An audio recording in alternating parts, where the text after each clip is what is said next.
And welcome into SportsZone All Access. I'm Sports Director Grant Sweeter with sports reporter Kelsey Dennehy here on this Tuesday, September the 9th. And we have another good show for you today. A lot of football to get to. We'll talk high school rankings in football and volleyball. And we're also going to talk about NFL because the Vikings finally played their first game. And for Vikings fans, the majority of the game, you didn't enjoy it. But you enjoyed the last part of the game, which is really all that matters. And that's what we'll jump right into right away. The Vikings get a big win in their season opener, a 27-24 win over the Chicago Bears, in which the Vikings trailed 17-6 with 12-plus minutes to go in the game, and then proceeded to score 21 points in the fourth quarter and kind of just let J.J. McCarthy loose because they had to, and it worked out. And it was kind of interesting how I thought the first three quarters, they almost babied him a little bit, and then they finally said, you know what, we don't have time to baby anymore. If we keep doing this, we're going to lose. So they turn it up, and it leads to a great fourth quarter and a nice comeback to go with it. It was a really exciting game to watch. I think you put that perfectly in the sense that it was his first NFL game, the whole to-do about he's playing in his home city, right? Da-da-da-da-da. And then finally they were like, well, shoot, we're going to lose. We need to get going here. And so they said, all right, take it away. Here we go. And he took care of business. So I think it's a game that he'll always remember, and the Vikings will certainly remember this season so long as they continue to progress. Yeah, we'll have to see. I mean, and for him, he only threw the ball 20 times. He had some sack trouble. I think he held onto the football a little bit long at times. But then the offensive line started to hold up for him a little bit better late. He finished 6 of 8. So his last 8 passes, he completed 6 of the 8, which means he didn't start very well, but finished pretty well, threw for 100+ yards in the fourth quarter, and it was fun. And for the Vikings, it wasn't perfect, but that was something we talked about with Ian on the show a couple weeks ago, was that, JJ could be the guy of the Vikings' future. He could absolutely be. But rarely are the guys of the future walk in and have an amazing game one. A great example, Josh Allen. His first year in the league was not great, was not the best ever. Not everyone's going to walk in and be like Patrick Mahomes and just be the best quarterback in the NFL. So even if JJ's the guy of the future, he will have some lumps. And I thought at some point in the game, I had to see him do it, right? I had to see him lead a drive. I had to see him, score a touchdown to see, can he physically do it? He did it 3 times in the fourth quarter. So he has the talent to be there. Well, and when organizations bring in what they're kind of deeming as a potential franchise quarterback for them, that conversation irks me a little bit just because of all of the things you just said. They are going to need some adjustment time. Most of the time, it's a big transition. And, JJ's coming off of a championship season with Michigan, and he was the star of the show. He didn't really see a ton of adversity there. And so for him to be able to throw together the fourth quarter performance, because I feel like that's what we're focusing on right now. The first 3 quarters in terms of how he played wasn't horrible, fantastic. Literally horrible. It was not great. Yeah. So if we're looking at finishing a game, we know now that he is capable of doing so. And I think that allowing him that time to settle in is absolutely necessary. And I don't think we can say for the organization now that he's going to play like he did in that fourth quarter every single quarter moving forward. It's hard to know. You hope, optimistically for it, but there's things you learn from it. And, what the Vikings can take away is he played really, really good in the fourth quarter, nearly perfect football in the fourth quarter. And so, that gives them the hope that this could work, and without their left tackle, without their number 2 wide receiver, I mean, that's the hope, right? And you had to see it. And if he played the fourth quarter like he did the first 3, there might be different thoughts today. But he had a really good fourth quarter, and we'll see. We'll see how he does moving forward. He was a game manager at best for most of the game, and then became a playmaker, and he made a lot of plays. He came through when the Vikings needed him most, and at the end of the day, it's not about how you start, it's about how you finish, and he finished strong, so that's enough of a positive that I think they'll be able to build off of. Yeah, I hope so. What I will say is I wouldn't play that game too many times. No. But no. We'll see. Keeping it with NFL news and sort of some local news, Pierre Strong Jr., the former SDSU standout, one of the best running backs in Jackrabbit history, has signed with the Packers practice squad, which is interesting because Amar Johnson, former SDSU running back, was with the Packers and then decided not to sign with the practice squad, went home to take care of his family, actually. And now the interesting part is former Browns running back Pierre Strong Jr. now signed by the Packers practice squad. It's cool to see. They had an injury to one of their backup running backs, which maybe it's more significant than they thought. And now you get to see another SDSU player playing for the Packers. Him and Tucker Kraft were on the same team, so it's kind of cool to see those two reunited. The Packers love the Jackrabbits, I guess, but it is kind of awesome. We talked about Tucker Kraft over the weekend in our broadcast, the USF Northern State broadcast. So now to see Strong Jr. come in and be able to make this opportunity for himself is really exciting for the SDSU program and speaks a lot to what they're doing there. Yeah, and after what Tucker Kraft did for the Packers on Sunday and what he's been doing the whole year, why not take a shot on another Jackrabbit, right? I'm sure Tucker gave him a very good reference in that situation. Turning to the Jackrabbits themselves, they're going to return home after a huge win at Montana State. Ian talked about a little bit about that on Monday's show, but that game was insane. And, fourth quarter, SDSU goes up 7. They're going to punt it away with just a couple minutes left. Punter mistake leads to a touchdown. Then in overtime, SDSU has to gut it out in the first overtime to get in the end zone. Then they take one play and score, get the fourth down stop. It was one of the games of the year, certainly. It was a chaotic one for sure, but I think it is a testament to what Dan Jackson talked about at the beginning of the season, where he said that their focus in preseason not only is for their players, but also for their coaches to be able to make those big-time play calls when it mattered most, and make those decisions on when to call a timeout, when to do certain things. And they definitely needed to use that when you're in a double OT situation and you're trying to get to the end zone. So I think that was a great testament to what they really preached at the beginning of the season, but also just to how this team is coming together. I mean, they haven't played fantastic football their first 2 games of the season, but to be able to gut out a win is a big deal. I mean, they maybe haven't played great, but they've also played one of the toughest schedules in the FCS, playing a top 20 team followed by the number 3 team in the country. So exactly, they've played a tough schedule for a team that just brought it together. Here's what Dan Jackson had to say when he talked with the media on Tuesday. A lot of hard work. The players put in a ton of hard work, the coaches, and to be able to go out there and not play our best, but play well enough to get a win is really exciting. And I love where we're at, and really looking forward to these next few weeks at home. Well, and he said it there. They didn't play their best, and he didn't say they didn't play well, and because that's not the way it is. They did play well. Right. Obviously, you don't go to number 3 Montana State and win without playing well.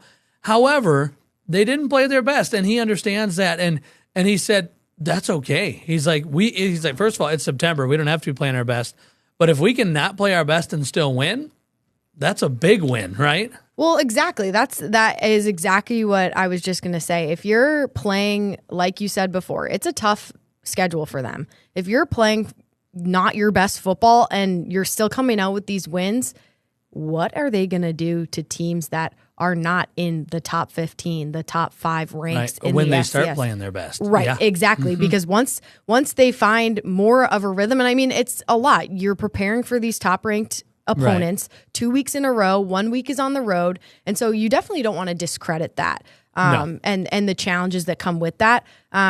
It'll be very interesting to see what happens when/if this team gets in a rhythm. And they're already off to a great start. You're 2-0. You can't really ask for more than that in terms of numbers, right? Well, and with that being said, too, they haven't played their best, but they've played 2 teams that haven't let them play their best either, right? Sometimes you can try to play your best, but if the opponent's not going to let you either take away some things you do well, not much you can do about it. Talk about a team that's coming home, and I guarantee they're happy to be home, right? I was just going to say. They've been on the road for a long time, but also because this team's going to need a little home cooking. A tough loss for USD last week, going down to Beaumont, Texas, losing to Lamar 20-13. Now they play in Northern Colorado on Saturday at the Dakota Dome, and they need a shot of energy in this team right now. The talent's there, but the product right now isn't. Right. And we talked about this matchup last week in our preview, and the big conversation was using this as an opportunity to really fine-tune the defensive issues that we saw against Iowa State, and just kind of get into a better rhythm. Well, Lamar completely and utterly disrupted that rhythm, if there was any to begin with. And so they definitely are going to be able to take advantage of at least being home and playing in an environment they're comfortable in. Yeah, and here's what Coach Johansson said when he talked with us on Tuesday. Certainly not an outcome any of us are comfortable with. A lot of growth that needs to happen. Certainly saw a lot of bright spots and ones that, we need to get corrected to get our season online. Yeah, I mean, I don't think there's really anything to argue there. They held Lamar to 65 yards passing. They held Lamar to 204 yards total offense. Their defense had to get on page, and they did. Right. And then you turn around and the offense, who we figured would go right back to work, didn't. They rushed for 135, only threw for 108, only totaled 243. So they just need to get gelled together and quick, right? Because they're at 2 losses right now, and the Iowa State one can get discredited a little bit because it's Iowa State. The Lamar one won't, and now you're looking at, you can probably only lose maybe 1, maybe 2 more games, and that's with games at North Dakota State, at Northern Iowa, home against the Jackrabbits. I mean, they have still the whole conference schedule to go and already 2 losses on the resume. And we talked about this last week as well, in reference to SDSU, but when your offense goes stagnant, it is always beneficial to have your defense play a game that you want them to play.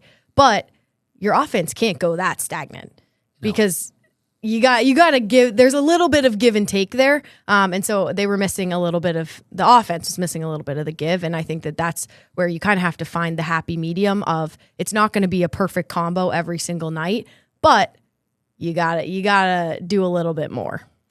Well, we're certainly going to see. They got some adjustments to make. We'll see what happens come big game Saturday. We'll talk plenty more as we preview their game with Northern Colorado. Well, we're going to step aside and talk high school football rankings when we come back. You're watching SportsZone All Access.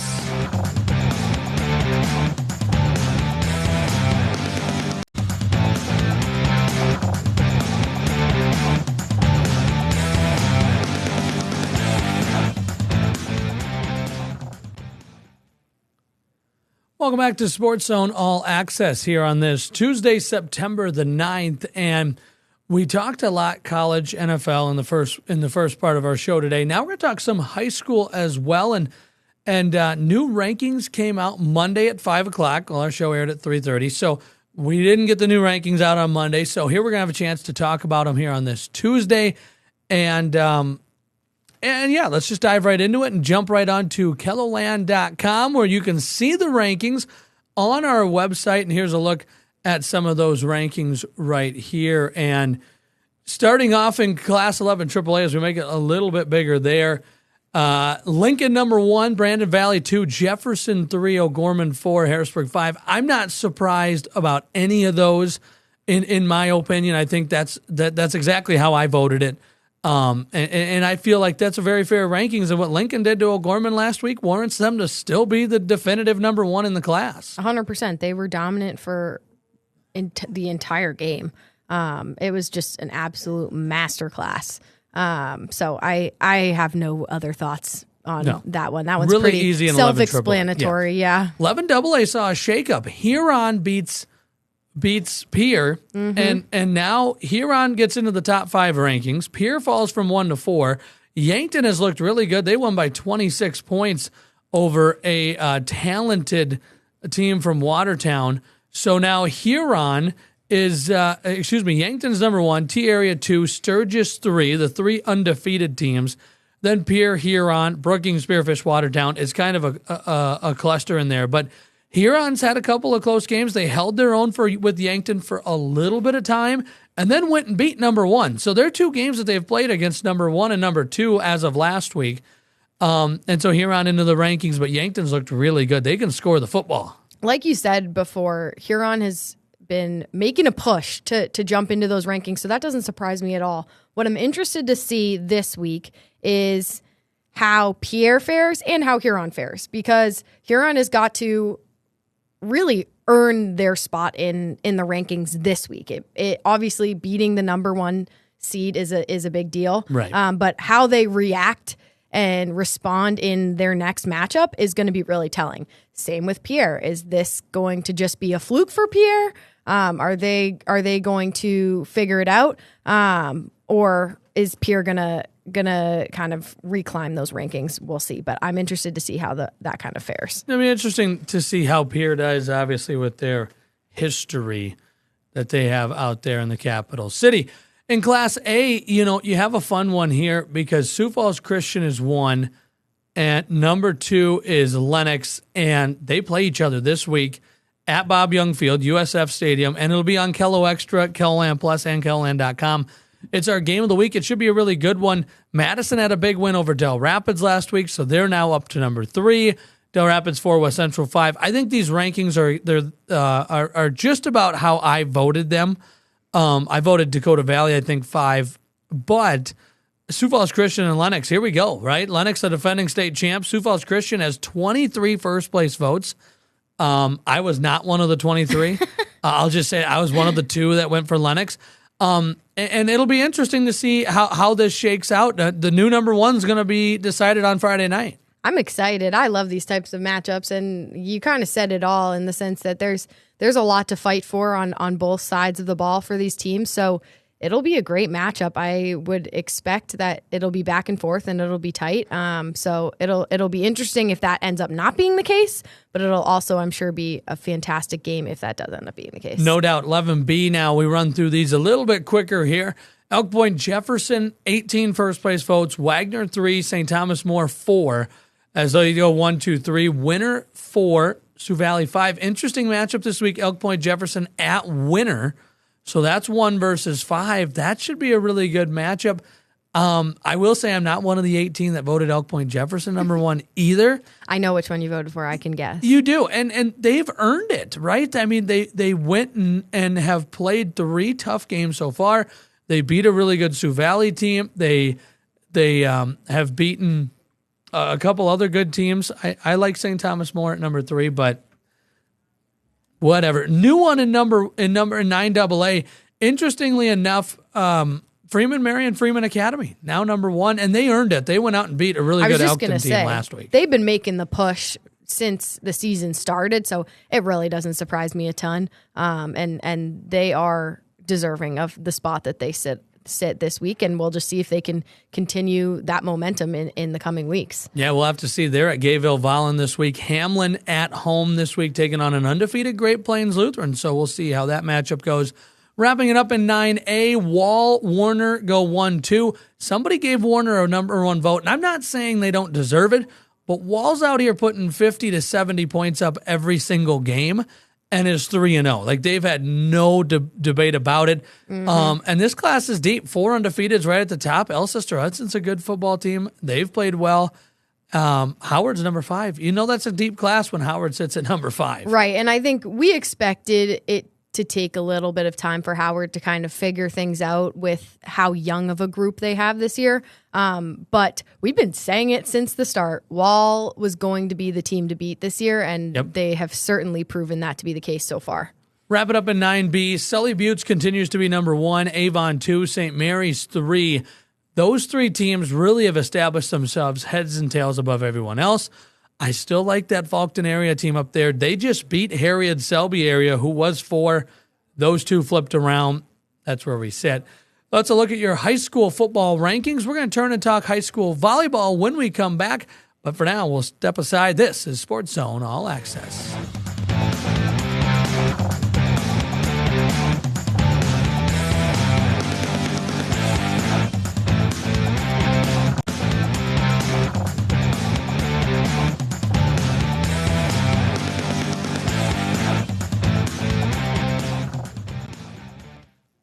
welcome back to our third and final segment of today's SportsZone All Access. And we talked a lot of football today. Now it's time to talk about some volleyball, as we got the new rankings on Monday at 5 o'clock, which means we haven't been able to talk about them here on the show.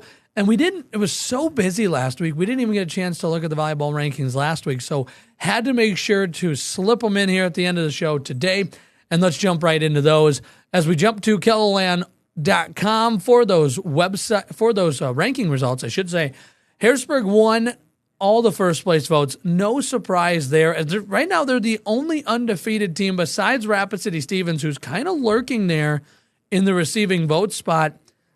Maybe they don't like the quality of opponents they're playing out there, but Stevens undefeated and not yet in the top 5. Harrisburg still staying at number 1, though, as the defending 2-time champions. I would guess it has something to do with quality of opponent, but I've watched quite a bit of Harrisburg and Brandon Valley, and let me just say, I know Brandon Valley isn't undefeated, but the quality of volleyball that they've been playing the past couple weeks is fantastic. And you know that you see them have a couple losses here and there, but they're really good at rallying when they're down. I watched them against O'Gorman in their win last week, and it could have spiraled out of control really quickly the way that they started that first set, and instead they got it together and they ended up coming out with a win. So I'm interested to see how those two spots fare, obviously, since Harrisburg is undefeated, what that is going to look like, and what that will look like when those two meet each other again, which will be hopefully because they met the first game of the season. Exactly. And Harrisburg won that one in 4 sets. Brandon Valley's 2 losses, Harrisburg and Del Rapids. So the 2 number 1 teams in their respective classes. As you see, Del Rapids number 1. And definitively this week, they beat Sioux Falls Christian in a 5-set thriller. Great game last Thursday that put Del Rapids number 1 there, locking that one up. And then in Class B, Chester area, one of several undefeateds. You see Warner's also undefeated, Burke's undefeated, Northwestern's had a good year. So yeah, there's a lot to talk about in that volleyball. We're just scratching the surface. We'll have more throughout the week. But for now, that will do it for us here. Don't forget to watch KELOLAND Sports tonight at 6 and 10. Plenty more with SDSU and USD as they get ready for their upcoming games. Well, thanks for tuning in to SportsZone All Access. Have a good day, and we'll see you back here on Wednesday.